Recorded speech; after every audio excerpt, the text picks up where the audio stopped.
Oh, hello. Chú yêu sa thì khám Europa thì khám sai tụi nó sống là cái tông nó là hey còn check mi ra bui tụi tụi ambassador mình thang tụi thì khám ăn tầm lúc tụi cái này chú nó cái thú in chú cần để phụ tăng nghe nhà đừng chán choan chỉ ca ở trong còn sai thôi nha ông bui luôn ui mặc ép không nghe được ông bui luôn ui ngồi rồi cái sao America cái thôn tạc cái trong thiam thêm tục khác cái giải nạc xoay về dưới tụi bốc xe trong thiam nó tiết tạc mình cho làm phiền mấy cái mà ha ui nó tụi này tụi nó giải tụi nó sống nó cái tụi ta cũng nhớ lòng này mi bù là cho sống nó đông nem ăn phải sáng nên cái sao mà ui cô nó là cô chồng mẹ zoar chinh thế gì ui rồi lúc liang à cái vấn đề ui ngồi rồi tụi bọn này cái trắng tiếng ui zoar chinh thế lúc tụi cái đòn bể thế em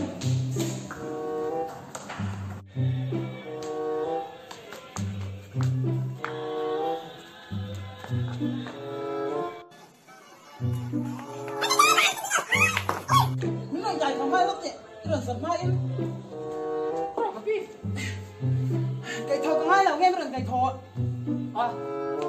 cái biết chụp mẹ còn xoa mà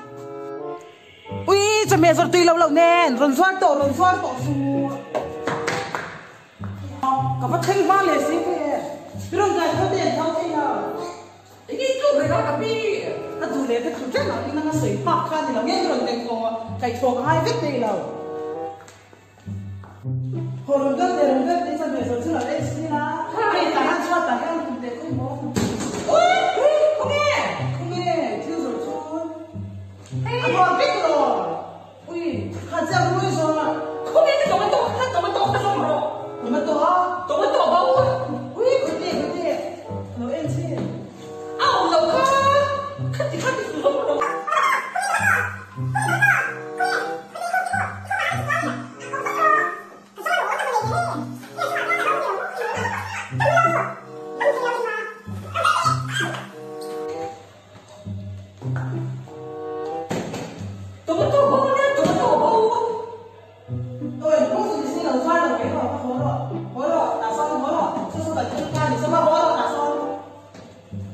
rồi nó cũng ngay để sao sao ui hoa vàng phát đồ phơi tất cả mà rồi nhìn xoa tổ suốt sao chú mắm cho nên cái này mình nè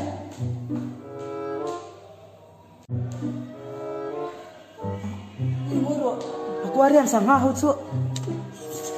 bắt tôi đón về hi tôi yang hi khơi biết nghe cả cần thử nó lằng tomato này hành rau xí lại hi ngồi rồi hi khá cái sân sụp cái xin xả chứ tahan lắm rồi tahan cảm ơn luôn chứ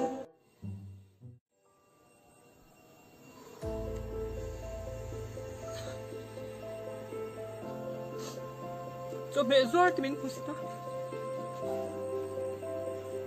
cái cho mẹ rồi thôi mình lắc sắc cái này yang mình thấy anh yang mi hậu sai na mình đi riam lúc tụi khi chưa cái toán thì tôi lâu nè không nghe let's try anh ai cũng chỉ lâu nghe 24 hours later ui vui giờ rục sầm rục paruk na cái văn hà tổ tắc em ông pui này lâu cho ui và hàn là tầm em sụt tiền tour là cho ui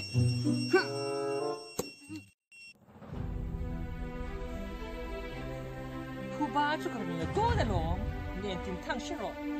chụp này doan này một xí đó tôi đã doan đằng ai cái xe đầu tụi thì xe rồi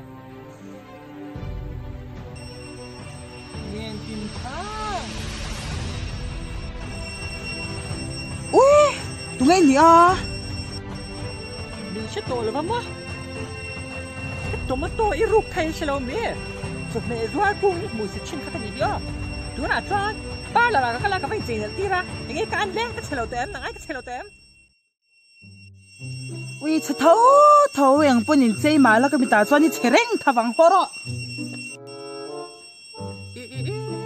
giống lâu yêu không nghe cái tomato vàng á phu ba chú cái lá nhá ui lâu là rồi cả ui reng mà anh để phụ bay lạc mai chú cái chuyện phụ tặng cho thu phình cái bông khăn trang khăn này cái tiếng tổ lâu thì lại trang à cho anh nó phụ ba là tu ni ai ngay đâm tu ni rau bùi rồi tomato cho các bên này mà làm sự khá cho anh họ là mà làm sẽ vui chắc khát mà biết rồi phụ tặng số cái ai đó mình chứ cho cái em khác rồi cái em cái chuyện kia là mi à cái em khác cái tốt tụi mình rồi là cái liệt cái gì cho phu ba cái này rồi thu phình cái cái này nghe bếp tầm hi lim na bếp liềm chú trả na bê la ít thêm cho bằng ôi你抓给不准备做了个liệt cái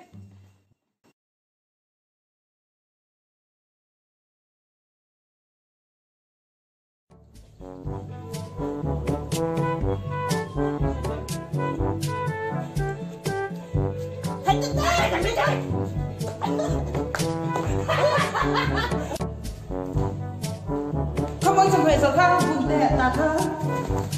ui ai cái mà ra thì bị éo rồi cỡ bên khác sắp buôn riêng rồi cái nó ra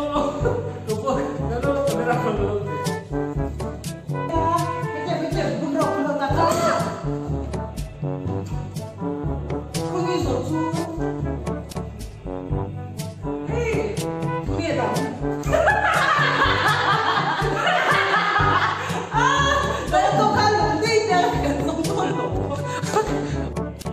ui, cho mẹ rồi tùy lâu lâu nè, rồi xoan tổ